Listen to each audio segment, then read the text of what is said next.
Hi guys, welcome back to our channel. இன்னைக்கு இந்த வீடியோல நம்ம எதை பத்தி பார்க்க போறோம் அப்படினா நம்ம சாசுகே இருக்கார் பாத்தீங்களா, சாசுகேவோட ஃபார்ம்ஸ் பத்தி தான் பார்க்க போறோம். ஒரு 2-3 நாளைக்கு முன்னாடி நம்ம சேனல்ல நருட்டோவோட ஃபார்ம்ஸ் பத்தி ஒரு வீடியோ போட்டுருப்போம் பாத்தீங்களா, அதே மாதிரி தான் இந்த வீடியோவுமே இருக்கும். பட் ஆனா நம்ம நருட்டோவுக்கு பாத்தீங்கன்னா அவர் ஒவ்வொரு மோடுக்கு போகும்போது ஒவ்வொரு மாதிரி டிரான்ஸ்ஃபர்மேஷனை கொடுத்திருப்பாங்க. பட் அந்த அளவுக்கு நம்ம சாசுகேவுக்கு பாத்தீங்கன்னா பெருசா எதுவுமே கொடுத்திருக்க மாட்டாங்க. ஐ மீன் சில பல டிஃபரன்ஷியேஷனை காமிச்சிருப்பாங்களே தவிர நம்ம நருட்டோவுக்கு கொடுத்த அளவுக்கு இந்த டிரான்ஸ்ஃபர்மேஷனை பாத்தீங்கன்னா கொடுத்திருக்க மாட்டாங்க. பட் கொடுத்த வரைக்கும் என்னென்ன இருக்கு எப்படி இருக்கு அப்படின்றத பத்தி தான் இந்த வீடியோல நம்ம தெளிவா பார்க்க போறோம். பட் அதை பத்தி பார்க்கறதுக்கு முன்னாடி நம்ம சேனலுக்கு யாராச்சும் புதுசா வந்திருந்தா மறக்காம சப்ஸ்கிரைப் பண்ணி பெல் ஐகானை ஆல்ல போடுங்க. அப்பதான் நாங்க போடக்கூடிய வீடியோஸ் உங்களுக்கு உடனுக்குடன் நோட்டிஃபிகேஷன்ஸ்ல வரும். அண்ட் அதே மாதிரி நம்ம இன்ஸ்டாகிராம் பேஜோட லிங்க் பாத்தீங்கன்னா கீழே டிஸ்கிரிப்ஷன்ல கொடுத்திருக்கேன். சோ மறக்காம கிளிக் பண்ணி ஃபாலோ பண்ணிக்கோங்க. அங்க தான் பாத்தீங்கன்னா நிறைய விதமான அப்டேட்ஸ் எல்லாம் வரும். அண்ட் அது மட்டும் இல்லாம உங்களுக்கு ஏதாச்சும் டவுட்ஸ் இருந்தா அங்க டைரக்டா கேளுங்க. அங்க ஆன்சர் பண்றதுக்கு கொஞ்சம் ஈஸியா இருக்கும். சோ மறக்காம போயிட்டு ஃபாலோ பண்ணிக்கோங்க. சரி, ஓகே, ரைட் கைஸ், சொல்ல வேண்டியது எல்லாத்தையுமே சொல்லியாச்சு. சோ இப்போ ஓவரா பசங்க வீடியோக்குள்ள போயிடலாம். நீங்க பாக்குறது மால்டோ பாய் சேனல். நான் தான் உங்க மால்டோ பாய்.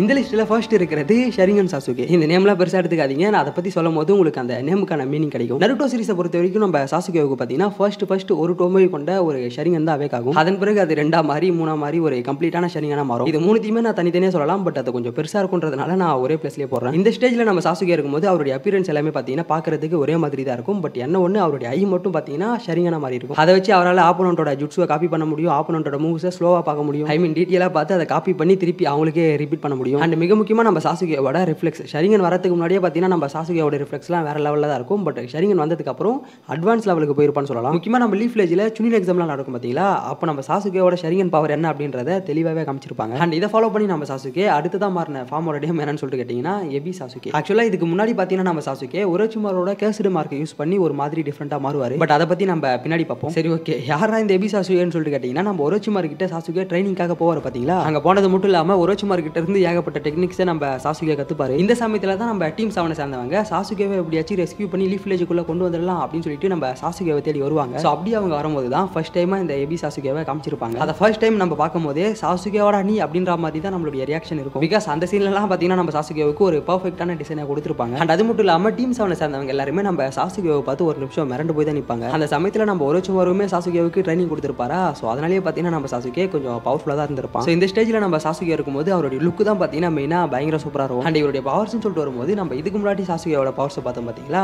அது எல்லாமே இப்போ கொஞ்சம் பீக் லெவலில் இருக்கும். அண்ட் அது மட்டும் இல்லாமல் இந்த இடத்துல தான் பார்த்தீங்கன்னா நம்ம ஒரோச்சிமாரோட கேர்ஸ்டு மார்க்கு உள்ள வருது. ஸ்டார்டிங்கில் நம்ம சாசுகேவோட அந்த கேர்ஸ்டு மார்க் மூலியமாக வரக்கூடிய பவர்ஸை தாங்க முடியாது. அதை கண்ட்ரோல் பண்ணுறதுக்கு நம்ம சாசுகே பயங்கரமாக போராடுவார். அதை நீங்கள் சுனின் எக்ஸாம் நடக்கும் பார்த்தீங்களா, அப்பயே பார்த்துருக்கலாம். பட் ஆனால் அதுவே இந்த இடத்துல பார்த்தீங்கன்னா நம்ம சாசுகே ஒரோச்சிமாரோட கேர்ஸ்டு மார்க் மூலியமாக வரக்கூடிய பவர்ஸை பக்காவாக கண்ட்ரோல் பண்ணுவோம். அண்ட் எந்த ஒரோச்சிமாரும் இவனுக்கு பவர்ஸை கொடுத்து இவனுடைய பாடி ஆட்டியே போடலாம் அப்படின்னு சொல்லிட்டு நினைச்சானோ அந்த ஒரோச்சிமாருவே பார்த்தீங்கன்னா நம்ம சாசுகே ஈஸியாக போட்டு தள்ளுவோம். இந்த ஒரோச்சிமாரோட கேர்ஸ்டு மார்க் பவரை எங்க தெளிவாக காமிச்சிருப்பாங்க அப்படின்னா ஸ்டார்டிங்ல நம்ம நருட்டோவுக்கும் சாசுகேவுக்கும் ஒரு ஃபைட் நடக்கும் பார்த்தீங்களா, அங்கே ஓரளவுக்கு நல்லாவே காமிச்சிருப்பாங்க. பட் அதுவே டெய்டரா விசஸ் சாசுகே ஃபைட் நடக்கும் பார்த்தீங்களா, அங்கே தான் அதை பக்கவாக காமிச்சிருப்பாங்க. பிகாஸ் நம்ம டெய்டரா பார்த்தீங்கன்னா ஆல்மோஸ்ட் சாசுகேவை போட்டு தள்ளுற ஸ்டேஜுக்கு போயிடுவான். பட் நம்ம சாசுகே மண்டாவை சமன் பண்ணி அதுல இருந்து தப்பிச்சிருவான். ஸோ அதனால அந்த இடத்துல பார்த்தீங்கன்னா நம்ம சாசுகேவுக்கு பதில் மாண்டா செத்து போயிடும். ஸோ அதன் பிறகு தான் நம்ம சாசுகே ஒரோச்சிமாரோட இந்த டெக்னிக் யூஸ் பண்ணி டெய்டராவை போட்டு தள்ளுவான். லைக் சூசைட் மாதிரின்னு சொல்லலாம். ஆக்சுவலாக டெய்டரான் மட்டும் கிடையாது, நம்ம சாசுகே இட்டாச்சி கூட ஃபைட் பண்ணுவார் பார்த்தீங்களா, அப்பயுமே ஒரோச்சிமாரோட இந்த கேசரி டெக்னிக் யூஸ் பண்ணி நிறைய இடத்துல நம்ம சாசுகே தப்பிச்சு போயிருக்காரு. இந்த மோடுக்கு நம்ம சாசுகே போகும்போது அவருடைய முதுகுல பார்த்தீங்கன்னா ஹேண்ட் அண்ட் விங்ஸ் இது 2 கலந்த மாதிரியான ஒன்று வந்திருக்கும். அண்ட் அவருடைய ஃபேஸ்ல பார்த்தீங்கன்னா பிளாக் கலர்ல சில பல மார்க்ஸுமே வந்திருக்கும். ஆக்சுவலாக அந்த விங்ஸுமே பார்த்தீங்கன்னா ஸ்டார்டிங்ல சின்னதாக தான் இருக்கும். பட் அதில் நம்ம சாசுகே கொஞ்சம் மாஸ்டர் ஆனதுக்கு அப்புறம் தான் அது கம்ப்ளீட் ஆகியிருக்கும். அண்ட் அது மட்டும் இல்லாமல் அந்த கேர்ஸ் மார்க் மூலியமா நம்ம சாசுகேவுக்கு பார்த்தீங்கன்னா கொஞ்சம் சாக்ராவுமே கிடைக்கும். குராமா அளவுக்கு இருக்காது, பட் கொஞ்சம் கிடைக்கும் வச்சுக்கோங்களேன். பட் அதில் என்ன ஒரு ட்விஸ்ட்னா நம்ம சாசுகே அந்த மோட்ல இருந்து சண்டை போடும்போது அவருக்கு பார்த்தீங்கன்னா ஏகப்பட்ட சாக்ராஸ் வேஸ்ட்டாக தான் ஆகும். ஸோ என்னதான் அது ஒரு பக்கம் ப்ளஸ்ஸாக இருந்தாலுமே மைனஸுமே அதில் அடங்கியிருக்கு. அண்ட் இதே சீனில் நம்ம இட்டாச்சி கூட சண்டை போடும்போது தான் நம்ம சாசுகே பார்த்தீங்கன்னா சிடோரி யூஸ் பண்ணுவான். அதுவும் அந்த சிடோரி பார்த்தீங்கன்னா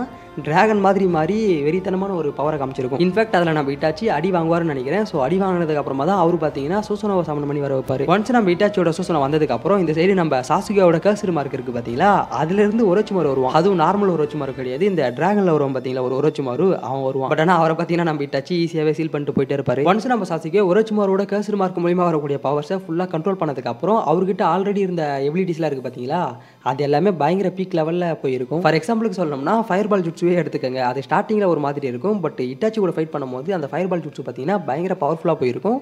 அதை பார்த்து ஒயிட் ஜுட்ஸ் இருக்கான்ல அவனே மிரண்டு போய் தான் நிற்பான். Sasuke has the upper hand. இதன் பிறகு நம்ம சாசுகேவுக்கு பார்த்தீங்கன்னா மங்கெங்கியூ ஷரிங்கன் அவேக் ஆகியிருக்கும். மங்கெங்கியூ ஷரிங்கன் சொல்லிட்டு வரும்போது நம்ம சாசுகேவால் பார்த்தீங்கன்னா சூசனாவை சமன் பண்ணி வர வைக்க முடியும். அண்ட் அது கூடவே சேர்த்து அமதரோசுவுமே அவரால் யூஸ் பண்ண முடியும். இது ரெண்டுமே எந்த அளவுக்கு பவர்ஃபுல் அப்படின்றத நான் சொல்ல தேவைன்னு நினைக்கிறேன். பட் ஆனால் நம்ம சாசுகே இந்த ஒரு ஃபார்முக்கு போகும்போது பிசிக்கலாக அவருக்கு பார்த்தீங்கன்னா எந்த ஒரு டிசைனையுமே புதுசாக கொண்டு வந்திருக்க மாட்டாங்க. நம்ம சாசுகேவுக்கு மங்கெங்கியூ ஷரிங்கன் எப்படி அவேக் ஆகும் அப்படின்னா நம்ம இட்டாச்சி கூட சண்டை போடுவார் பார்த்தீங்களா, அந்த சண்டை முடிஞ்சதுக்கு அப்புறமா தான் அவேக் ஆகும்னு நினைக்கிறேன். If I am not wrong. இந்த ஸ்டேஜில் நம்ம சாசுகே இருக்கும்போது அவர் அக்கட்சுகி டீமில் தான் இருப்பார். அண்ட் அது மட்டும் இல்லாமல் ஜிஞ்சுரிக்கிஸ்லாம் கேப்சர் பண்ணுற வேலையிலுமே நம்ம சாசுகே இறங்கியிருப்பாரு. அப்படிதான் ஒரு நாள் நம்ம சாசுகே பார்த்தீங்கன்னா 8-tailed beast-ஓட ஜிஞ்சுரிக்கியான நம்ம கில்லர் பியை கேப்சர் பண்ணலாம் அப்படின்னு சொல்லிட்டு போவார். அங்கே நம்ம கில்லர் பிக்கும் சாசுகேவுக்கும் பார்த்தீங்கன்னா ஒரு மிகப்பெரிய சண்டையே நடக்கும். இதுக்கு முன்னாடி நம்ம இட்டாச்சி அமதரோசு பவரை எது மேலேயே யூஸ் பண்ணியிருக்காரு. பட் இந்த இடத்துல நம்ம சாசுகே பார்த்தீங்கன்னா 8-tailed beast மேலேயே டேரெக்டாக யூஸ் பண்ணுவோம். ஆனால் நம்ம சாசுகேவுக்கு மங்கெங்கியூ ஷரிங்கன் அவேக் ஆனதுக்கு அப்புறம் அவருடைய மூவ்மெண்ட்லாம் பார்த்தீங்கன்னா இதுக்கு முன்னாடி இருந்ததை விட இன்னும் கொஞ்சம் ஃபாஸ்ட் ஆகியிருக்கும். அதுக்கு பெஸ்ட் எக்ஸாம்பிள் தான் இந்த Sasuke versus Killer B fight. ஆக்சுவலாக இந்த ஸ்டேஜில் நம்ம சாசுகேவுக்கு இஎம்எஸ்ஏ கிடைச்சிருக்கும்னு நினைக்கிறேன். அண்ட் இதையும் தாண்டி நம்ம சாசுகே கிட்ட டபுள் மங்கெங்கியூ ஷரிங்கன் இருக்கிறதுனாலே அவரால் பார்த்தீங்கன்னா ஈஸியாக சூசனாவை சமன் பண்ணி வர வைக்க முடியும். பட் ஆனால் எடுத்த உடனே பர்ஃபெக்டான சூசனா வந்திருக்காது. அதுக்கு எக்ஸாம்பிள் தான் பார்த்தீங்கன்னா கேகே விசஸ் சாசுகே ஃபைட். பிகாஸ் அந்த ஃபைட்டில் நம்ம சாசுகேவோட சூசனை பார்த்தீங்கன்னா பார்க்கறதுக்கே எலும்பு கூடு மாதிரி தான் இருக்கும். ஸோ கொஞ்சம் கொஞ்சமாக தான் பார்த்தீங்கன்னா நம்ம சாசுகேவோட சூசனை கொஞ்சம் பர்ஃபெக்டாக மாறிட்டே வரும். அண்ட் இந்த ஸ்டேஜில் நம்ம சாசுகே இருக்கும்போது ஆட்டோமேட்டிக்காக அவர் பார்த்தீங்கன்னா அவருடைய மங்கெங்கியூ ஷரிங்கனை அதிகமாக யூஸ் பண்ணுவார் பார்த்தீங்களா,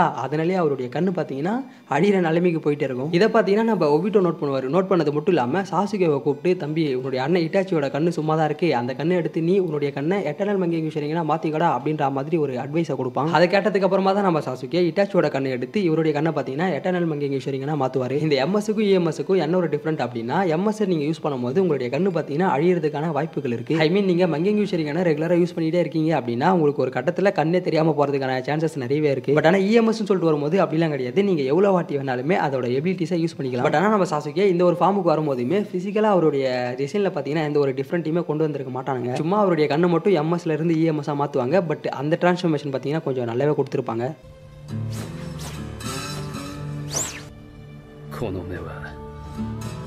இதை ஃபாலோ பண்ணி நம்ம சாசுகே 4th கிரேட் நிஞ்சா வரப்போ பார்த்தீங்கன்னா சேஜ் ஆஃப் 6th path மோடுக்கு போவார். பிகாஸ் 4th கிரேட் நிஞ்சா நடக்கும்போது நம்ம அகரமு என்ட்ரி கொடுத்து அவர்கிட்ட இருக்கக்கூடிய பவர்ஸை நம்ம நருட்டோவுக்கும் சாசுகேவுக்கும் கொடுப்பாரு இல்லையா. ஸோ அதனால் நம்ம சாசுகேவுக்கு பார்த்தீங்கன்னா ரினிகனே டேரெக்டாக அவேக் ஆகியிருக்கும். நம்ம மாதரா மாதிரி சாசுகே பார்த்தீங்கன்னா வருஷக்கணக்காக ரினிகன் அவேக் பண்ணுறதுக்கு வெயிட் பண்ண மாட்டான். ஜஸ்ட் ஒரு 2-3 செகண்ட்லேயே பார்த்தீங்கன்னா அவனுக்கு அந்த ரினிகன் அவேக் ஆகிடும். அண்ட் அது மட்டும் இல்லாமல் நம்ம சாசுகே இந்த ஒரு மோடில் இருக்கும்போது அவரால் பார்த்தீங்கன்னா ஒரு பர்ஃபெக்டான சுசோனாவை சமன் பண்ணி வர வைக்க முடியும். அந்த சுசோனாவுமே பார்த்தீங்கன்னா பயங்கர பவர்ஃபுல்லாக தான் இருக்கும். பிகாஸ் இதுக்கு முன்னாடி ஒரு சில இடங்களில் பார்த்தீங்கன்னா நம்ம சாசுகேவோட சுசோனாவை பார்த்துருப்போம். பட் அது எல்லாத்தையும் விட இந்த சுசோனா பார்த்தீங்கன்னா பயங்கர பெருசாக தான் இருக்கும். இன்ஃபேக்ட் நம்ம சாசுகே அந்த சுசோனாவை யூஸ் பண்ணி பறக்கவும் செய்வார். அண்ட் ஆடட் அட்வான்டேஜாக ரினிகனுமே இருக்கிறதுனால நம்ம சாசுகே பார்த்தீங்கன்னா இன்ஸ்டன்ட்டாக ஒரு இடத்துல இருந்து இன்னொரு இடத்துக்கு டெலிபோர்ட் ஆகி போவோம். இதுக்கு ஒரு பெஸ்ட் எக்ஸாம்பிள் சொல்லணும் அப்படின்னா 4th கிரேட் நிஞ்சா வரப்போ நம்ம மாதரை இறந்து போனதுக்கு அப்புறம் ககுயா ரிட்டர்ன் வந்திருப்பாங்க இல்லையா. அப்படி ரிட்டர்ன் அந்த ககுயாவுக்கும் நம்ம பசங்களுக்கும் பயங்கரமான ஒரு சண்டையாக போயிட்டு இருக்கும். நருட்டோ அண்ட் சாசுகே இவங்க 2 பேருமே பயங்கர டஃப் கொடுக்குறாங்க அப்படின்றத தெரிஞ்சுக்கிட்ட நம்ம ககுயா என்ன பண்ணுவான்னா இவங்க 2 பேருமே தனித்தனியாக பிரித்து வச்சுட்டு தனித்தனியாக தான் போயிட்டு சண்டை போடுவா. ஸோ அப்படி தனித்தனியாக பிரிக்கிறேன் அப்படின்னு சொல்லிட்டு ககுயா பார்த்தீங்கன்னா சாசுகேவை ஒரு டிஃப்ரெண்டான டைமென்ஷனுக்கு தள்ளி விட்டுருவா. ஸோ அங்கிருந்து நம்ம சாசுகே 4th கிரேட் நிஞ்சா நடக்கக்கூடிய இடத்துக்கு வரணும் அப்படின்னா அவனுக்கு ஒரே ஒரு ஆப்ஷன் தான் இருக்குது. அதுதான் நம்ம ஒபிட்டோ. ஒபிட்டோ அவருடைய பவர் யூஸ் பண்ணி ஒரு போர்ட்டலை கிரியேட் பண்ணுவார். ஸோ அந்த போர்ட்டலை யூஸ் பண்ணி கொண்டு நம்ம சாசுகே பார்த்தீங்கன்னா அவன் இருந்த இடத்துல இருந்து டேரெக்டாக 4th கிரேட் நிஞ்சா நடக்கும் பார்த்தீங்களா, அந்த இடத்துக்கு இன்ஸ்டன்ட்டாக டெலிபோர்ட் ஆகி வந்திருப்பான். இந்த ஒரு சீனை நீங்கள் பார்த்தாலே போதும் சாசுகேவோட ரினிகன் எபிலிட்டி என்ன அப்படின்றது உங்களுக்கு தெளிவாக தெரியும். அண்ட் அதே சமயம் இப்போ நம்ம சாசுகே கிட்ட அகரமோட பவர் இருக்குது அப்படின்றதுனால அவருக்குமே பார்த்தீங்கன்னா சாக்ராவுக்கு பெருசாக எந்த ஒரு குறையுமே இருக்காதுன்னு நினைக்கிறேன். பட் ஆனால் என்ன ஒன்று இந்த இடத்துல நம்ம நருட்டோவுக்கு கொடுத்த மாதிரி சாசுகேவுக்கு பார்த்தீங்கன்னா சூசனாவை தவிர பெருசாக எந்த ஒரு டிரான்ஸ்ஃபர்மேஷனுமே கொடுத்துருக்க மாட்டாங்க.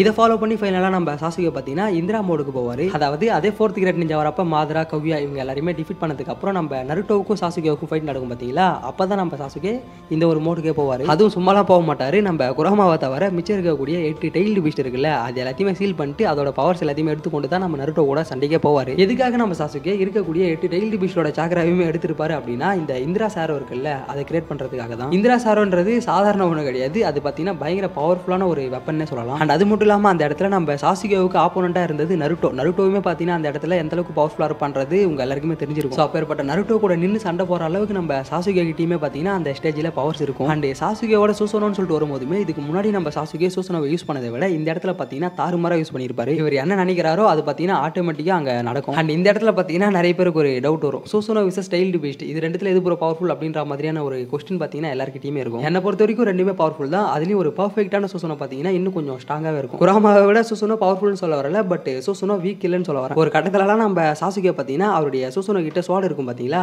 அந்த ஸ்வாடை யூஸ் பண்ணி குராமாவோட கையை 2 வெட்டி இருப்பாரு. அது ஹீல் ஆயிருந்தா இல்லைன்னு சொல்ல வரல, பட் அந்த லுக் பார்த்தீங்கன்னா பயங்கர கூலா இருக்கும். அண்ட் அதே சமயம் அந்த ஃபைட் அப்ப, அதாவது Naruto versus Sasuke final battle நடக்கும் பார்த்தீங்களா, அப்போ 2 பேருமே பார்த்தீங்கன்னா பயங்கர ஓவர் பவர்டான ஒரு கேரக்டராக தான் இருப்பாங்க. அண்ட் அந்த ஃபைட்டோட எண்டிங்லையுமே பார்த்தீங்கன்னா 2 பேருமே டிஃபீட் ஆகி தான் பார்த்துன்னு இருப்பாங்க. ஸோ எனக்கு தெரிஞ்ச வரைக்கும் நம்ம சாசுகே இதுக்கு முன்னாடி மாறின ஃபார்ம்ஸை விட இப்போ கடைசியாக மாறினார் பார்த்தீங்களா, அதுதான் பயங்கர ஓவர் பவர்டான ஒரு மோட்னே நான் சொல்லுவேன். இதை விட பொருட்டோ சீரிஸில் பார்த்தீங்கன்னா இன்னும் வெறித்தனமாக காமிச்சிருப்பாங்க. பட் அதெல்லாம் பற்றி நம்ம அடுத்த வீடியோவில் பேசலாம். インドラの矢、今の俺が放てる最強の術だ。ஸோ கைஸ் நம்ம வீடியோட எண்டுக்கு வந்தாச்சு. இந்த வீடியோ உங்களுக்கு பிடிச்சிருந்தா மறக்காம ஒரு லைக் பண்ணிட்டு ஃப்ரெண்ட்ஸுக்கு ஷேர் பண்ணுங்க. அண்ட் அது மட்டும் இல்லாமல் நான் வீடியோவில் ஏதாச்சும் தப்பாக சொல்லியிருந்தாலோ மிஸ் பண்ணியிருந்தாலும் அதை மறக்காம கீழே கமெண்ட்டில் சொல்லுங்கள்.